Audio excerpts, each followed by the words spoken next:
des Gilets jaunes, c'est quoi votre solution? J'ai pas vraiment de solution, mais pour identifier, oui, voilà, pour trouver la solution, il faut identifier le problème. Et le problème majeur qu'on a, c'est qu'il n'y a plus de pognon, voilà, nulle part. Donc où il est ce pognon? En fait, il est là et on nous le vole, c'est tout. Et le problème, c'est qu'on nous le vole depuis 1973. C'est la loi Pompidou-Giscard qui était fait passer par Giscard, qui était ministre de Pompidou à l'époque, qui permet en fait au gouvernement d'emprunter à des banques privées plutôt qu'à l'époque à la Banque de France qui faisait tout à taux zéro. Donc depuis, en fait, on paye des taux d'intérêt à des banquiers, à des banques privées. Voilà, on est un État à la merci des usuriers en fait. Mais si on a besoin d'argent, où est-ce qu'on peut aller le chercher alors si on va pas auprès des banques? L'argent, il est là parce qu'en fait, c'est la valeur de travail des Français, c'est la valeur de tout ce qu'on produit par jour, de toutes les voitures qui sont construites, du pain qu'on vend, de absolument tout ce qui existe en France. Il y a des milliers de travailleurs. Le système, il marche très bien, sauf que 80% de nos impôts et 80% de tout le pognon est reversé à la bourse ou aux banques pour pas que le système se casse la gueule. C'est tout. Et donc voilà pourquoi les gens n'ont plus de pognon, mais le pognon il est là, voilà c'est tout. Et il faut arrêter avec l'ISF, il faut arrêter avec tout ça, il faut faire venir les riches, il faut que les investisseurs puissent investir, voilà. Mais la vraie information, on ne la donne pas, c'est qu'effectivement on est mis à genoux par des usuriers dans ce pays, c'est tout. Le rétablissement de l'impôt sur la fortune, ça suffit pas selon vous? C'est des miettes. C'est des miettes, ça représente quelques millions d'euros, alors que là je parle de milliards d'euros, Mais le problème, il est aussi qu'il est international, c'est-à-dire que ça fait plus de 100 ans que les États-Unis vivent la même chose, parce qu'ils ont emprunté à des banques privées. Depuis, les banques privées sont pas parties, c'est la JP Morgan, c'est Rockefeller, c'est tout ça. Ça s'appelle la Banque Réserve fédérale des États-Unis, le gouvernement fédéral. Voilà, c'est ce qu'avait dénoncé Kennedy, s'est pris une balle. Bon voilà, et en France ça existe depuis 73, voilà. Donc, pourquoi vous avez décidé de rejoindre le mouvement des Gilets jaunes, vous, et pourquoi vous venez de Chartres? Pourquoi est-ce que vous êtes sur les Champs-Élysées aujourd'hui? Parce que le gouvernement l'interdisait. Donc vous êtes un protestataire?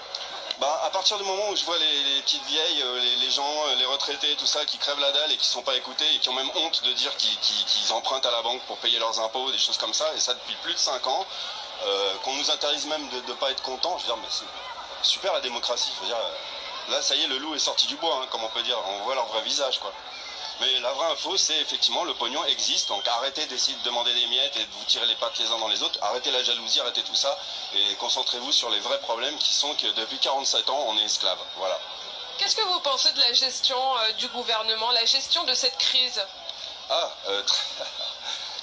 presque pathétique, c'est enfantin, on dirait de la manipulation de bas étage, quoi. Voilà, j'ai interviewé, enfin, pardon, excusez-moi de dire ça, mais tout à l'heure on était contrôlé à Bastille par les sacs et tout, vider les sacs, et on a bien discuté. Le chef, le représentant était tout à fait raisonnable et très poli, et il a dit vous discutez avec nous, il n'était pas con, voilà. Et il m'a lâché une info parce que je lui dis dès qu'il a parlé de l'Arc de Triomphe de la semaine dernière, j'ai dit oui mais attendez, comment ça vous n'arrivez pas à virer 20 mecs qui foutent la merde et soi-disant pas protéger les 40 gilets jaunes qui protègent la flamme du soldat inconnu.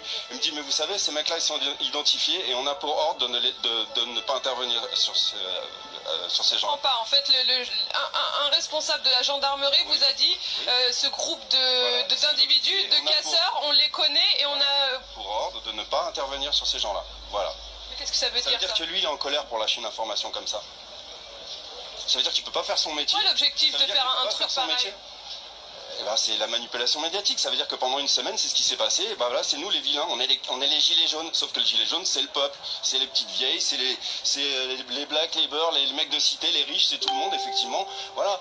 Et que c'est le peuple en colère, c'est tout. Il y a personne qui est. Je pense qu'il y a un maximum d'apolitiques. Les gens sont pas de parti. Moi, je suis d'aucun parti, voilà. Et les gens en ont marre, c'est tout. Donc effectivement. Qu'est-ce que vous avez à dire à Emmanuel Macron? Si vous aviez un mot à lui dire, ce serait quoi?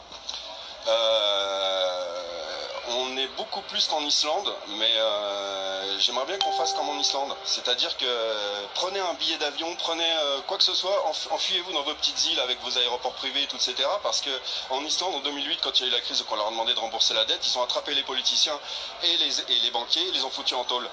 Ça, c'est pas passé aux infos, mais moi je le sais, quoi. Voilà. Et ils sont très bien en Islande depuis 2008. Voilà. C'est-à-dire que moi, ce que je dirais à Macron, c'est où tu es raisonnable et tu enlèves cette dette, voilà, tu arrêtes ça, tu arrêtes de mettre à genoux un peuple, sauf qu'il vient de la Rothschild, alors évidemment, il a pas envie de se prendre une balle, j'imagine, donc je dirais à Macron, fuis, voilà.